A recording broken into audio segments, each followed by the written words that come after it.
for a motive in the deadliest shooting in Texas history. 26 people killed in a church just yesterday. The youngest victim, not even 2 years old. 20 others were hurt. The gunman sent threatening text messages to his mother-in-law, who attended that church. She was not there, though, on Sunday. ABC 7 has team coverage from Sutherland Springs, Texas, to local churches here. This is yet another mass shooting. Tonight, we're going to begin with Maggie Ruley in that small town now torn by this tragedy. We've had a long night with our children and grandbabies we have left.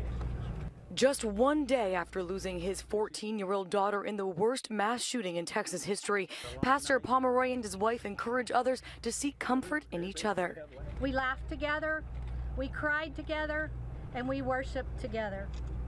Now most of our church family is gone, and the few of us that are left behind lost tragically yesterday. Frank Pomeroy is the pastor at First Baptist Church of Sutherland Springs. His daughter, Annabelle Renee Pomeroy, was inside the church when 26-year-old gunman Devin Kelly opened fire.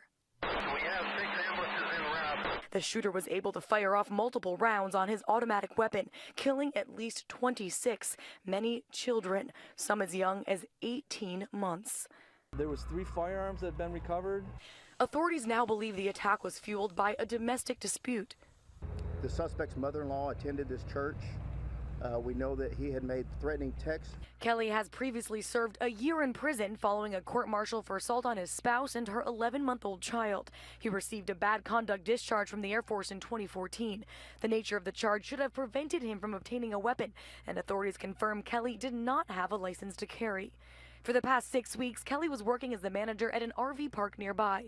He left work on Saturday with a headache and never showed up on Sunday. Authorities believe he died from a self-inflicted gunshot wound. Authorities have now confirmed that they have video from inside the church and are reviewing it now. Witnesses who were here for the shooting describe the scene as horrific and say that more than half of the people who were inside that church were either shot or killed. Maggie Ruley, ABC News, Sutherland Springs, Texas. All right, Maggie, thank you. And Devin Kelly has been identified as a former member of the Air Force who was forced out with a bad conduct discharge. Now, that's different from a dishonorable discharge. He spent a year behind bars for that conduct, which police say was a domestic situation. They say he had beat his wife and also his child. Now, helping us get to the bottom of all of this is former FBI agent Brad Garrett. And Brad, you know, it seems like this never should have happened on so many levels and for so many reasons. First off, how was he able to buy a gun? I guess when you get a discharge like that, you're considered a felon. Well, that is correct. But the issue is that information has to get in to the NCIC database. So when, for example, the Texas State Police check your background, if it's not in there, they're not going to know about it. Keep in mind, this is a military conviction, so it would be up to the responsibility of the military to put it in there. So I think that's the problem.